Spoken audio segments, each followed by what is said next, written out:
이 양반 엄청 유명한데 세계 1차 대전에 독일 공군으로 참전한 전설의 레전드 조종사입니다. 맨프레드 폰 리트호펜이라고 하거든요. 전범국 얘기를 하는 게 좀 꼬름하지만 적국의 전투기를 80대 이상, 독일 입장에선 그런 거야, 격추시켰어요. 전설의 레전드로 그래서 평가받는 사람이고 그 당시에는 붉은 남작으로도 많이 알려져 있었습니다. 실제로 남작 자기를 가진 귀족 가문 사람이에요. 리트호펜 가문이 인물이 좀 많이 나기도 했거든요. 철학자로 프리다 폰 리트호펜이 있고, 고고학자 볼코 폰 리트호펜, 외교관으로 유명한 헤르만 폰 리트호펜, 이런 사람들이 있어. 나도 사실 잘 몰라. 찾아보니까 이런 게 나오더라고. 그럼 이 집 가문의 후손은 지금 어떻게 됐냐? 있긴 해요, 후손이 아직. 앞으로 근데 대가 이어지기는 좀 어렵지 않을까 싶어. 이번 사건 때문인데, 일단 이 사람 이름도 맨프레드 폰 리트호펜입니다. 리트호펜 가문 출신이고요. 방금 말한 공군 조종사 맨프레드랑 이름이 똑같죠. 브라질 살아. 엔지니어링 회사 임원이고 옆에 아내는 정신과 의사로 둘이 결혼해서 애 둘 낳았어요.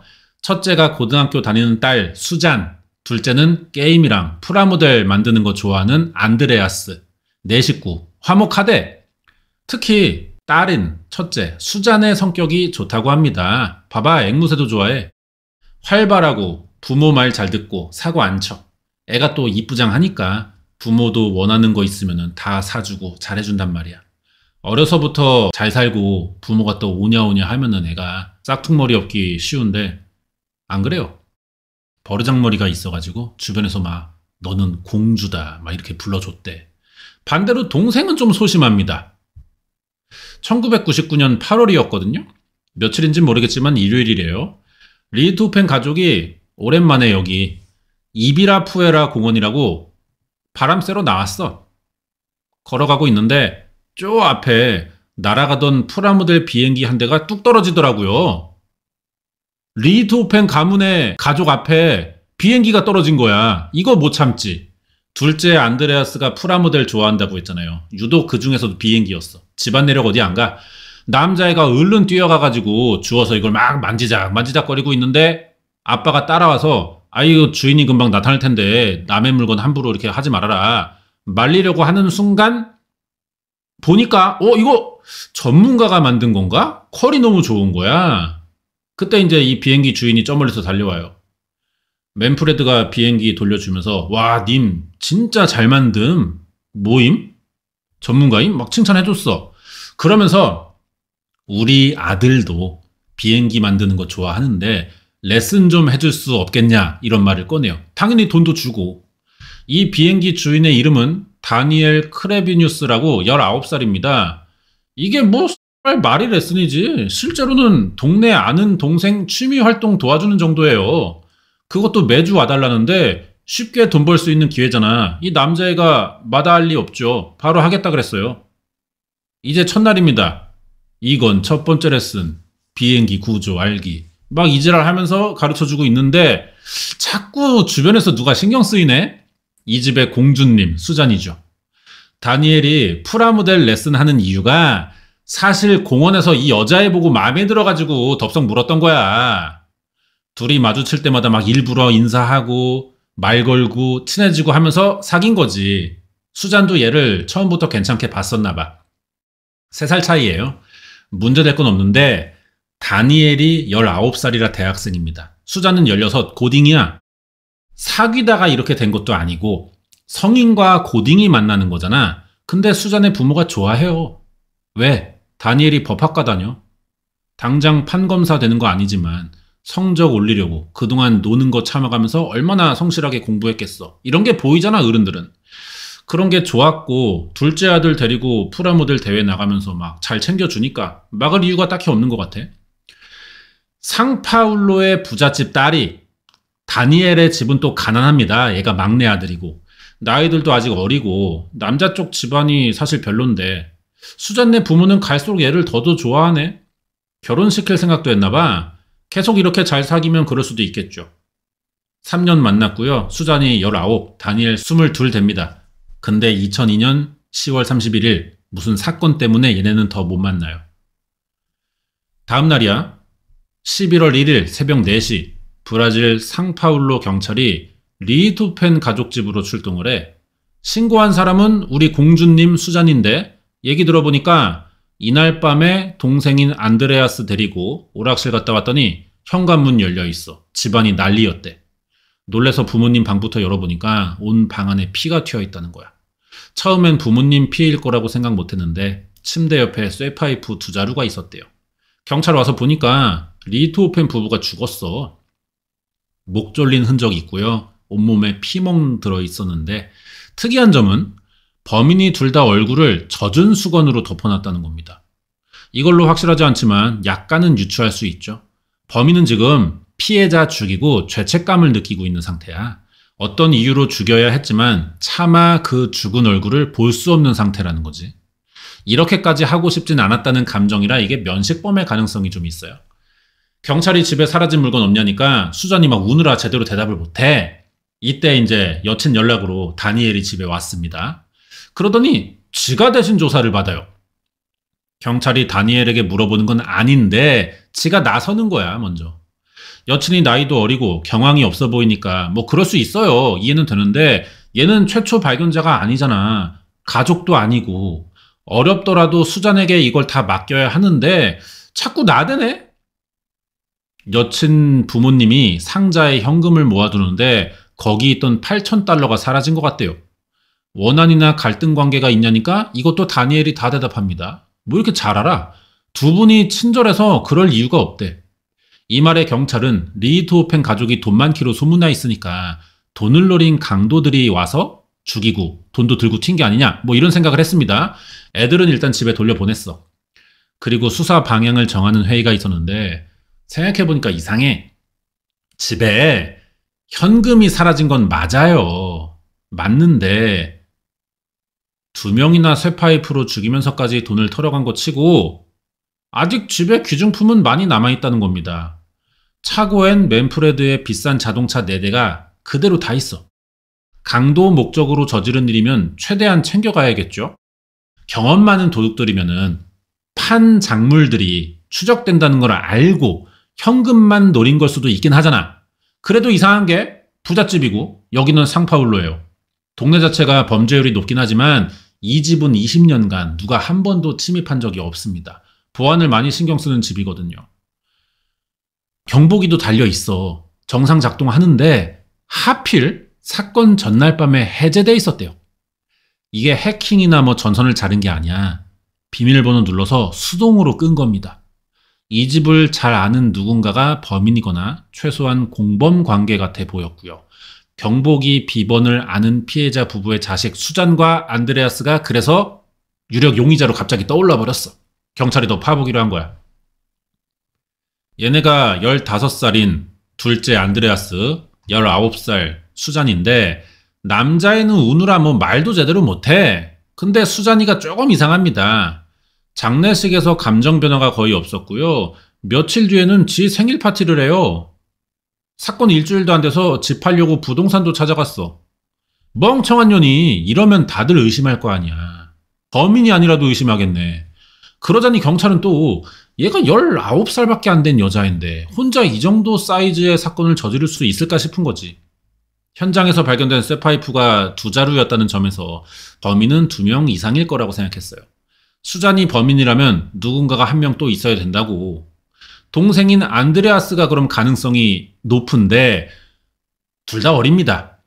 적어도 범행을 주도할 성인이 한 명은 필요할 것 같았어. 이러면 당연히 남친인 다니엘이 또 용의자가 되는 거죠. 신고했을 때 수잔은 자기 동생이랑 오락실 갔다 왔다고 했잖아요. 이 알리바이가 사실인지부터 따져보니까 구라야. 동생 안드레아스 말 들어보니 그날 밤 누나랑 오락실 간 건 맞대. 거기까진 맞는데 누나가 남친 만나러 가는 걸 엄마 아빠가 못 가게 할까봐 자기랑 거짓말 치고 오락실 가는 척 했다는 거지. 그래서 오락실까지는 갔지만 자기만 놔두고 누나녀는 바로 남친한테 갔대요. 누나가 새벽 3시쯤 자기 데리러 다시 오락실 돌아왔고 집에 같이 4시쯤 도착했는데 와보니까 사건이 벌어져 있던 거래. 여기서 경찰은 범인을 수잔과 다니엘로 압축했습니다. 이제 필요한 건 증거예요. 얘네 둘이 부모를 죽였다는 증거가 필요한데 이 와중에 용의자가 갑자기 또 나타나. 이 새끼야. 크리스티안 크라비뉴스라고 다니엘 친형입니다. 6살 많은 둘째 형. 사고를 엄청 치고 다니는 새끼래요. 일단 직업도 없어. 눈깔 봐봐. 마약 중독자야. 재활원에 여러 번 입원했던 새끼인데 리트호펜 부부 사망 신고가 된 날 얘가 $3,600짜리 오토바이를 캐시로 지릅니다. 이 새끼가 뭔 돈이 나서 그만한 오토바이를 사. 경찰은 일주일 만에 다니엘 형인 크리스티안을 리트호펜 부부 살인 혐의로 체포해요. 일단 이 새끼가 범인은 맞아.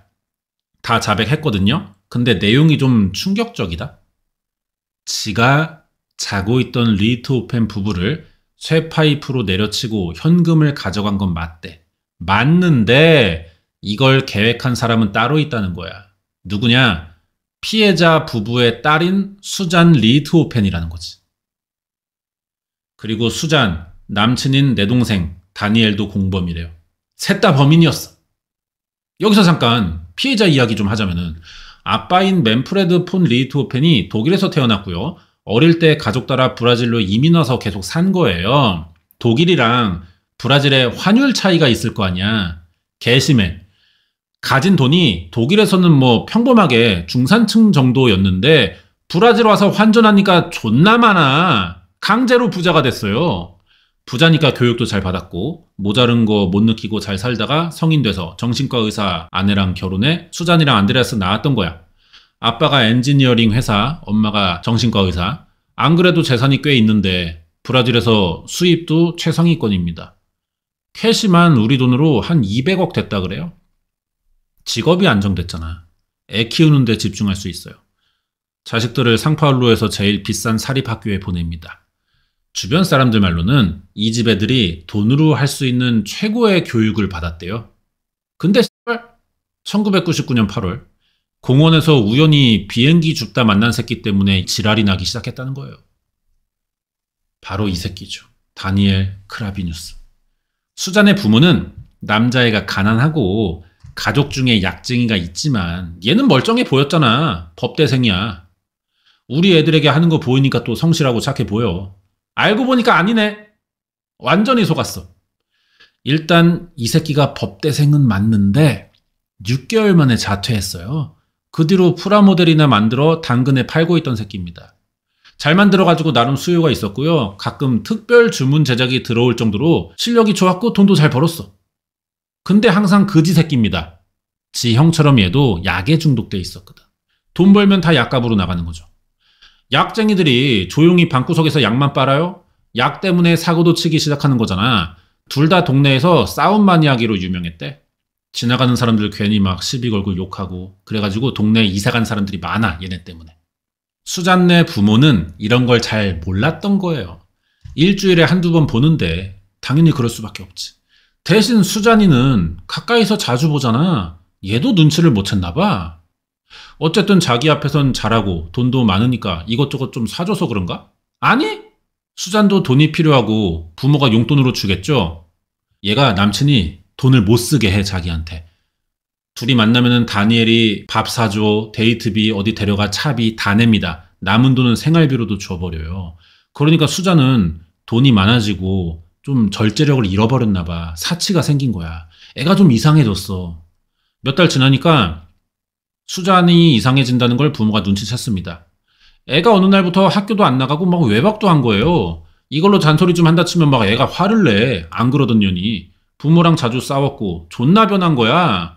한 번은 인연이 지남친 데리고 부모 방에서 마리화나를 빨고 있더라고. 아니 씨발 좀 몰래 숨어서 하든가. 왜 굳이 부모 방에서 이걸 떼고 있어요. 보라는 거야 뭐야. 안 그러던 년이 너무 변하니까 이거 다니엘 때문이다. 이 생각을 안 할 수가 없잖아.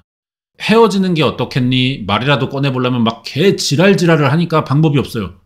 아예 자기는 나가 살겠대. 집이나 하나 얻어달래. 이런 상황에서 어떤 부모가 들어줍니까? 그리고 거 지가 마음에 안 들어서 나갈 거면 지가 벌어서 나가든가. 뭘 또 내놓으래 이 와중에. 부모도 빡쳐가지고 특단의 조치를 내립니다. 용돈 끊었어. 앞으로는 벌었으래. 이러면은 딸년이 아차 싶을 줄이라도 알았는데 이게 아예 삐져가지고 짐 싸서 나가버리네? 얘가 뭐 어딜 가겠어요. 다니엘 집 간 거지. 처음 가본 거야. 깜짝 놀랐어. 들은 것보다 더 가난해. 완전 뭐 그냥 후드 판자촌이야. 얘 입장에서는요, 이게 사람 사는 집이 아닌 정도입니다. 수자는 화가 났죠. 아이, 씨발, 아파트 하나만 사주면은, 서로 기분 나쁠 일 없는데, 아이, 돈도 많으면서 왜 이거 하나를 안 해줘? 이런 마인드야. 그래서 아빠가 말한 대로 직접 돈을 벌어보기로 합니다. 당연히 뭐 일해서 버는 건 아니고요. 이 새끼가 뭐 일을 할 줄이나 알겠어? 부모 죽여서 유산 뜯어내기로 한 거지. 아니, 남자 하나 잘못 만났다고 사람이 이렇게 바뀝니까? 이미 늦었어요. 수잔이녀는 부모 죽일 결심을 했고요. 부모는 이 정도까지 눈치채기는 어렵다고. 이제 얘가 범행에 성공하고 붙잡히지도 않을 계획을 짜야 된단 말이에요. 남친인 다니엘과 다니엘의 형 크리스티안에게 도와달라고 했는데 이 병신들이 또 하겠대. 중요한 건 알리바이를 어떻게 확보하냐잖아요. 여기서 남동생인 안드레아스를 이용한 겁니다. 2002년 10월 31일 밤 9시 부모 자는 거 확인하고 동생에게 오락실 가자 그랬어. 안드레아스가 15이야. 한참 게임 좋아할 나이인데 거절하겠어요? 따라 나왔어. 이러면 현장에 목격자를 안 남길 수는 있는 거야 이제. 오락실 가놓고 자기는 갑자기 남친 만나러 갔다 오겠대. 혼자 오락하고 있으래. 부모님은 이제 다니엘을 못마땅해 하지만 안드레아스는 아니거든요. 자기한테는 잘해주는 형이잖아. 뭐 가끔 이것저것 사주고. 누나가 무슨 생각하는지 15살의 생각으로는 눈치챌 수가 없었어요. 사실 수잔도 근데 애는 애야. 이렇게 준비해놓고 이거를 알리바이 확보라고 할 수 있겠냐고. 사건 벌어졌지. 경찰 오지. 누나 남친 만나러 갔다 왔었는데요. 한마디 하면 끝나는 거잖아. 남친도 같이 조사해달라는 거지 뭐. 수잔이 다니엘이랑 형 만나서 자기 집으로 데려갔는데 오래 산 집이니까 경보기 어디 있고 비밀번호 다 알죠. 지가 다 끄고 문 열어서 남자애들만 들여보낸 거예요. 이게 2002년 11월 1일이야. 날짜 넘어가서 12시 15분에 일어난 사건이죠. 크라비뉴스 형제가 자고 있던 리히토펜 부부를 쇠 파이프로 내리칩니다. 즉사하진 않았어요. 부모들도 나름 방어해봤는데 이미 큰 충격을 한번 받은 상태에서 또 20대 초반의 남자 둘을 어떻게 상대해? 무차별적으로 당했는데 그렇다고 사실 사람을 또 때려 죽이는 게 쉬운 일은 아닙니다. 완전히 제압은 했지만 쇠 파이프 계속 휘두르니까 지들도 얼마 안 가서 힘들더라고. 지쳤어. 생각대로 범행이 안 끝나는 거야. 그러니까 여기서 또 수잔이 미친 짓을 해요. 화장실 가서 수건 2개랑 주전자에 물을 끓여오더라고. 뭐하게? 부모 얼굴에 수건 덮고요. 물을 부어요. 어떻게 19살짜리가 이런 발상을 해. 이건 오랫동안 부모를 어떻게 죽일지 고민하지 않고는 떠올릴 수 없는 겁니다. 아빠가 물고문으로 죽었고요. 엄마는 그래도 살아있길래 얼굴에 비닐봉지 씌우고 목을 졸랐어. 그러니까 이 사건이 뭐야. 딸내미가 부모 죽이려고 남친 사주한 건데 뜻대로 안 되자 지가 직접 죽인 거라고요. 이게 사이코패스인지 범행 과정에서 감정을 드러내지도 않았습니다. 끝까지 무표정한 얼굴이었고 존나 시크해. 부모가 숨이 끊어진 게 확인되자 냉정하게 끝났나요? 이제 마무리합시다. 이지랄하면서 방을 나갔대요. 남자들에게 뒤처리하고 나오라는 거잖아. 사이코패스 맞아 이년. 남친 잘못 만나서 성격이 변한 게 아니라 이게 계기만 주어지면 결국 이렇게 될 연이었던 것 같아요. 크라비뉴스 형제는 이런 행동이 오히려 더 무서웠대. 지들이 사람 때려 죽이려고 한 거보다. 근데 얘가 너무 침착하니까 자기들도 막 가오상하잖아. 남잔데 오빠인데 괜찮은 척 하면서 막 침착하게 강도 든 것처럼 집안을 꾸몄고 돈 훔쳐서 근처 호텔로 가 놀았어. 그러다가 새벽 3시쯤 수잔이 오락실 가서 동생 데리고 집에 왔다가 사건을 목격한 것처럼 신고한 거죠. 그럼 뭐해? 동생의 진술로 알리바이의 함정이 다 드러났어요. 다니엘과 형이 조사받았고 자백하면서 수잔까지 결국 셋 다 체포가 된 건데 수잔이 인연이 진짜 문제예요. 자기는 다니엘이 시키는 대로만 한 거래. 다니엘은 자기에게 집착이 심했고 약에 취하면 폭력적이라 자기한테 무슨 짓 할지 몰라 겁나서 시키는 대로 경보기 끄고 문만 열어준 거래. 얘네가 돈만 가져갈 줄 알았지 부모님까지 죽일 줄은 몰랐다는 거야. 그러니까 뭐 지는 어쩔 수 없이 한 일이니까 아무 책임이 없다는 건데 이런 거짓말은 사실 하나하나 뜯어보면 너무 티나죠. 사이코패스의 특징 중 하나야. 너무 뻔히 보이는 거짓말을 뻔뻔하게 합니다. 진짜 억울하면요. 자기가 무서워서 한 일이라도 결과적으로 부모가 죽었잖아. 거기에 대해서만큼은 자기 탓도 해요. 그러면서도 진짜 범인을 지목하고 처벌해 달라고 하지. 근데 얘는 안 그랬잖아. 자기 책임이 없다고만 하잖아. 부모가 죽은 것에 대한 감정이 안 나오고 있다는 거예요. 심지어 다니엘은 자기한테 강제로 약을 먹이기도 했대. 다 뒤집어 씌우고 지만 풀려날 생각이었나 본데 안 통하죠. 오히려 지가 더 수상해 보이기만 했어요. 리히트호펜 부부 사망하고 며칠 안 돼서 생일 파티에 집 팔려고 부동산 찾아가 사망보험금 수령하는 서류도 냈어. 이러는 거 보면은 남자애들도 수잔에게 당했다는 생각이 들겠죠. 다니엘 형인 크리스티안이 새로운 자백을 했어요. 하는 건 좋은데 이 새끼도 뭐 갑자기 미친 척하고 이상한 소리를 해. 자기는 돈만 챙겼고 사람 죽인 건 수잔과 동생인 다니엘이래요. 그게 아니잖아.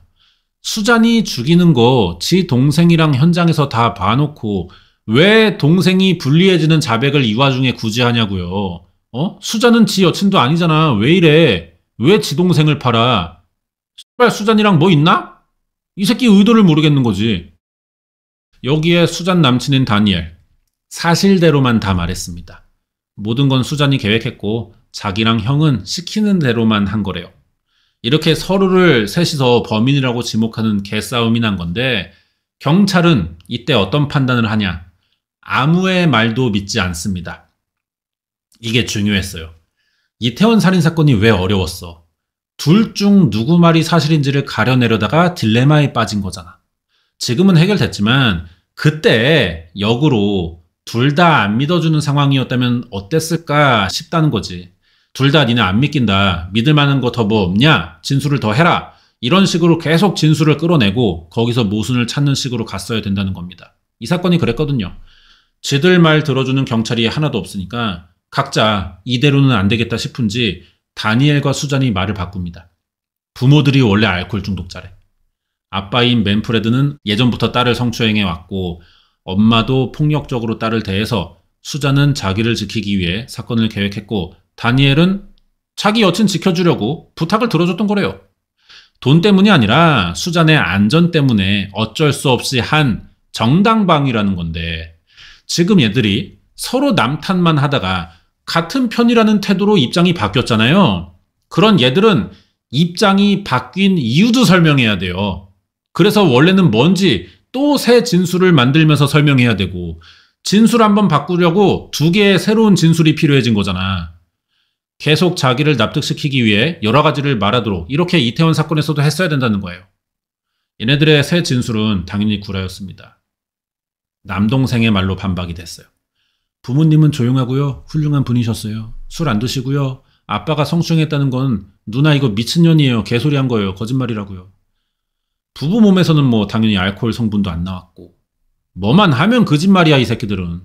의심 안 받으려고 한 말 때문에 더 의심받게 되니까 또 태도를 바꿔요. 자기만 살려는 거짓말을 억지로 짜내기 시작합니다. 다시 서로에게 죄를 뒤집어 씌우려고 했지만 이미 게임 끝났죠? 끝난 건데 법이라는 게 아무리 개소리라도 사건을 수사하는 입장에서는 마냥 무시할 수가 없어요. 확인하는 조사가 필요하단 말이야. 그래서 진짜 개소리라고 증명이 돼야 이 용의자가 불리해지니까. 이것 때문에 이 존나 말 같지도 않은 소리도 다 귀담아 들어야 됩니다. 이 짓을 4년이나 했다는 거예요. 2002년 사건을 2006년에 재판했어요. 결국 수잔이 지쳤어.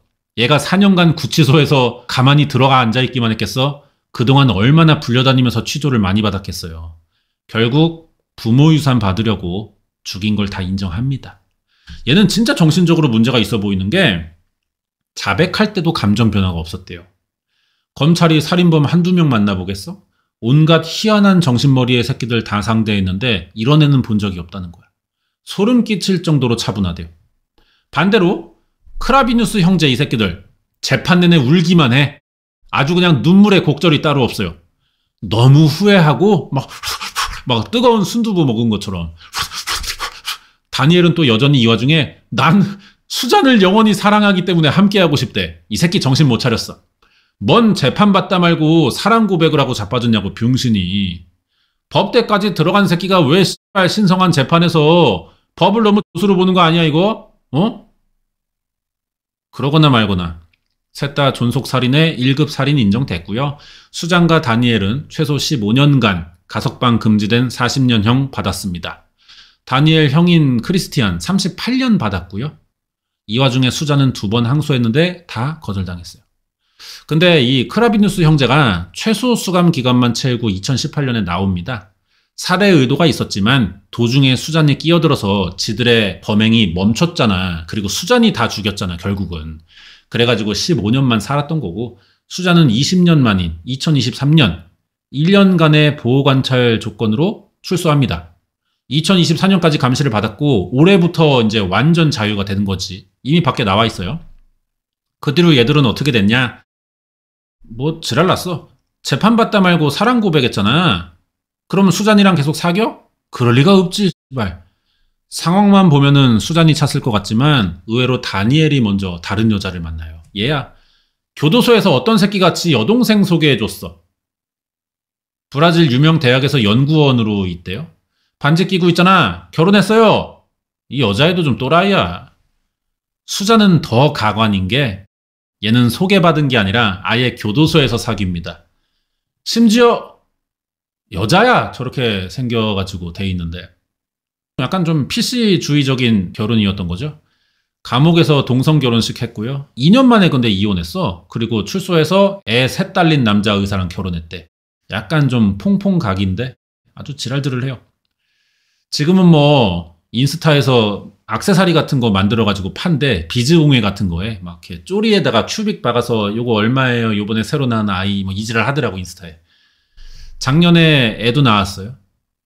지금은 파리피플 돼가지고 뭐 몰라 어떻게 사는지 잘은. 인스타 한번 가보세요. 당연히 부모 유산은 한 푼도 못 받았죠. 헤어지긴 했지만 수잔이랑 다니엘이 계속 연락은 하나 봐. 살인범들이 사귀다가 헤어져서 다른 남자 만났는데 셋이 만나. 뭐여 이게. 병신들. 이게 최근 사진인데 아니 이럴 거면 둘이 사귀지 뭐 하는 거야. 왜 서로 방생해서. 아니야. 저 의사도 내가 볼 때는 서로 끼리끼리 만난 것 같습니다. 얘가 이제 다니엘 형이죠. 크리스티안 크라비뉴스. 이 새끼도 교도소에서 여자를 만나요. 뭐 중간에 휴가가 있던 건지 이게 뭐 어떻게 가능한가 싶거든. 애를 낳았어. 여자 하나 꼬셔가지고. 그리고 2018년 1월에 출소해서 같이 살다가 8개월 만에 여친 패고 사건 감추려고 경찰에게 뇌물 줬다가 체포되는 장면입니다. 이게. 또 교도소 들어가서 아직 못 나오고 있어요. 그리고 마지막 남은 관련자가 있지. 리히토펜 가족 이야기를 좀 해야 되는데 부모가 재산이 많았잖아요. 브라질은 2006년까지만 해도요. 범죄자에게 유산 상속이 가능했습니다. 자식 새끼가 돈 때문에 부모 제껴도 깜빵은 가지만 그 유산을 받을 수 있는 나라였다고. 이 사건 때문에 근데 범죄자의 상속 자격을 뺏는 법이 생겨났습니다. 결국 피해자 부부의 재산은 사건 일어날 때 15살이었던 얘야, 둘째, 안드레아스가 다 먹었지. 근데 지금 이게 돈이 중요하냐? 어린 나이에 부모 잃고 하나 남은 가족은 누난데 2년이 사건을 저지른 주범이야. 빵 들어갔잖아. 제정신으로 얘가 살겠어요? 다행히 외할머니 삼촌이 이제 키웠는데 얘가 또 공부를 잘했어요. 약대 들어갔고 학위도 받았습니다. 이대로 계속 가면 됐는데 여기가 또 어디야? 축구의 나라야? 삼바의 나라야? 아니, 약쟁이의 나라야. 브라질이라고요. 이 새끼도 약에 손을 댑니다. 가족 잃은 스트레스 이런 게 아니라 그냥 접근이 쉽다 보니 우연히 했다가 빠진 거죠. 아니 브라질 떡볶이나 처먹지 뭔 약을 왜 해야 하냐 굳이. 난 참 이해가 안 갑니다. 이 약하는 새끼들. 인생 좆됐어. 돈도 많은 새끼가. 이게 24살인 2011년에 약 빨고 남의 집 담 넘다가 체포된 사진이에요. 근데 애초에 약에 관대한 나라인 건지 뭐 1년도 안 돼서 풀려나긴 했거든. 이때 할머니가 놀래가지고 이 새끼 데리고 스위스로 이사를 갔어요. 이제 한 40살쯤 됐습니다. 얘가. 뭐 재활치료 받고 잘 산다 그래. 그러면 이제 리토펜 부부의 묘만 브라질에 남아있는 거잖아. 남은 가족이 다 브라질 나갔어요. 남은 새끼 하나는 빵에 있으니까. 아무도 찾지 않는 묘인데, 그리고 시작에서 얘기했던 이 집안 이야기가 있잖아요. 리토펜이 살아있을 때 이 아저씨가 자기가 붉은 남작의 먼 친척이라는 말을 하고 다녔대. 이게 사건이 알려지면서 독일까지 소문이 났거든요. 그러자 2011년에 리트오펜 종친회에서 이 사람을 조사해 본 거야. 진짜 우리 가문 사람 맞나. 그 결과 자기들 집안인지 확인을 할 수가 없대요. 그렇게 가문 따지는 사람들이면 족보를 제대로 남겼을 텐데 아니라는 것도 아니고 확인할 수 없다는 게 뭔가 좀 이상해? 사건 때문에 숨기는 건지 맨프레드가 거짓말을 하고 다녔던 건지는 뭐 알 수가 없습니다. 이런 일이 있었어요. 자식 새끼 키워봐야 아무짝에 쓸모없다는 게 이런 사건 보면 알 수 있는 말이죠. 아니 부모가 진짜 자기 얼굴에 수건 덮고 뜨거운 물 붓는 딸년 보면서 그 순간에 죽어갈 때 무슨 생각했을지 이런 거 진짜 궁금합니다. 이런 미친년이 브라질에 있었어요. 그런 사건입니다. 여기까지고 다음 주에 새로운 사건 준비해서 다시 오도록 하겠습니다.